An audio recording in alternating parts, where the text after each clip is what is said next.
you're not seeing double. It's just Zach Braunagel, the twin brother of Danny Braunagel, and Jack Jessen on the other side for Northwestern. And again, yeah, you're seeing another one of these Braunagel boys, and they're tough, man. And I know these two have met many times, high school and college, an all-Illinois battle again, as you said. So it'll be a good match, and I think both these guys have really good hips and are really established in freestyle and Greco. So you could even see some upper body stuff, as I know there was a little bit of that last year. So we should be in for a good match. Jack Jessen, redshirt sophomore out of Villa Park, Illinois. Zach Braunagel, also a redshirt sophomore. He's out of Belleville, Illinois. You mentioned these Illinois guys have some history with each other. Yeah, the Braunagels were really, really tough in high school. And coming out of the, the smaller class in Illinois, I think there was, a couple questions on, how they would do. And man, they've just excelled in college so far. They've been a huge addition to this program. And Jack Jessen, similarly, a local kid, has been a staple in this lineup for the last 2 years. So two guys that have been in the programs for a little bit now, and they're going at it. And I expect some points to be on the board here. Jessen looking for some revenge after Braunagel took a major decision victory over him last year, February 2nd, that dual meet against Illinois. That one was extremely close, a 19-8 final over in Champaign. The matches were 5-5, so it just came down to the points. Here in this match, it's been mostly fighting Illini. I think one of the big turning points was the decision victory for Mike Carr over Yaya Thomas. Back at 149, Carr ended the undefeated streak of Yaya Thomas at 5-0. Yeah, that was a big match, and that was a big match to get the Illini rolling, and it was also a big match for Mike Carr, and we'll see how he transitions that into the rest of the season. And I know Yaya would be looking to make improvements off that match and use it as really a learning tool for his next match next week against Wisconsin. After that match, it was a decision win by Max Mayfield at 157 and a major by Danny Braunagel at 174, or at 165, excuse me, and then Trey Sizemore just beat Troy Fisher with a decision victory at 174. Yeah, and even with quite a few backups in for Northwestern, there was still a path to win this duel. As you saw with, a tough match with Carr and Thomas, a tough match with Valdivia and Duncan, and then a really tough match with Fisher and Sizemore, and just not coming on top of those matches. The Illini wrestlers wrestling tough, has put this duel in their favor by a large margin.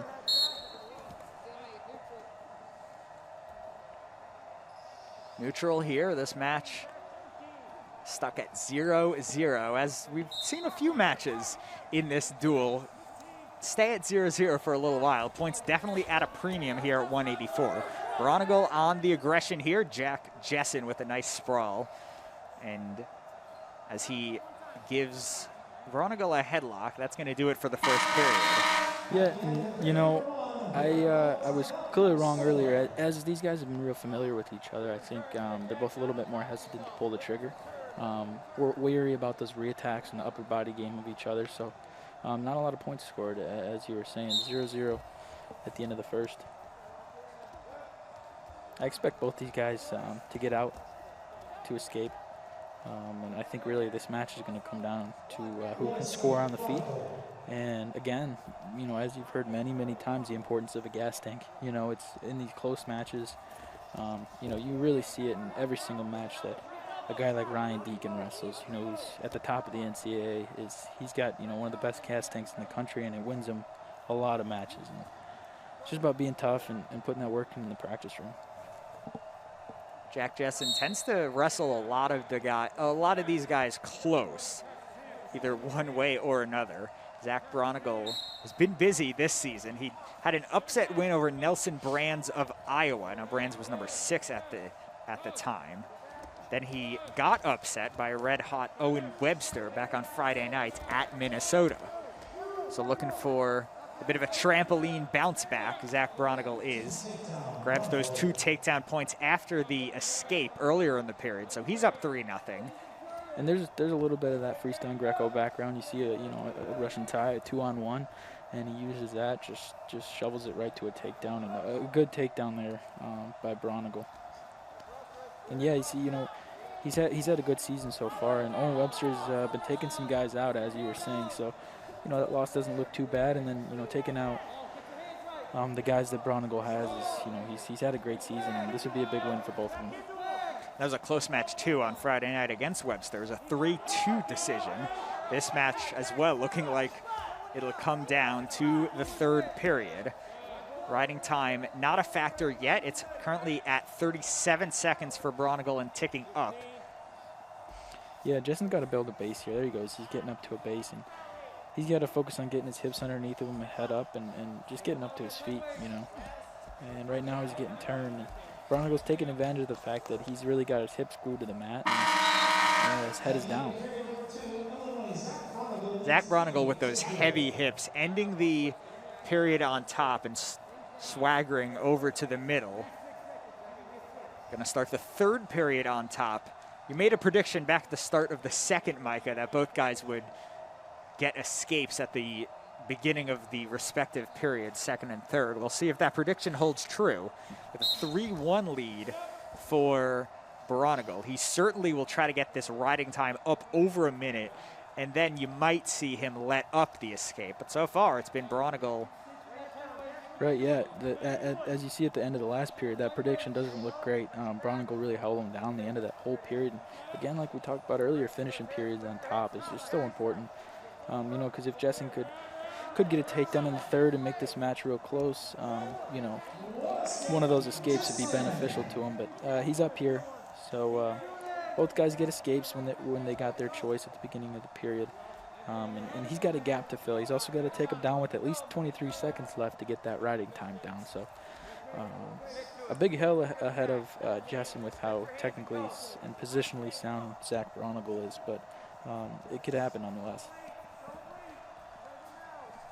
Braunagel, redshirt sophomore, one of several redshirt sophomores on this Illini team, a young team, going to be a problem in the Big Ten for a lot of teams. He comes in at 36 and 18, Jessen at 28 and 27.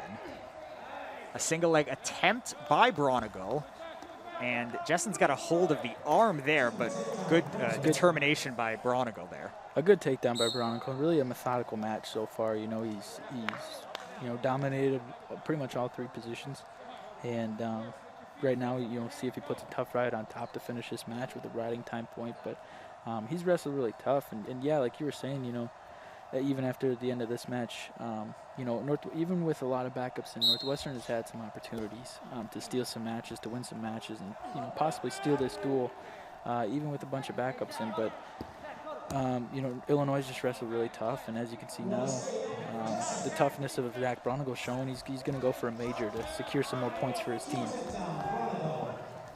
Ticking down time in the third. It's 7-2, an unofficial score of 8-2. Looking for back points is Braunagel. And that's just tough wrestling from Zach Braunagel, and really unselfish wrestling. You know, it's, you know, understanding that Jessen is dangerous, you know, and he could do anything at any time, but he's going to get those points for his team. You know, he's going to get that extra team point for his team. So a great match by Braunagel, and really showed some toughness and some unselfishness there. And Jessen's got some things to work on, you know, coming out of this match, and we move on to 197. 3 in a row for the Fighting Illini. Zach Braunagel picks up a major decision victory.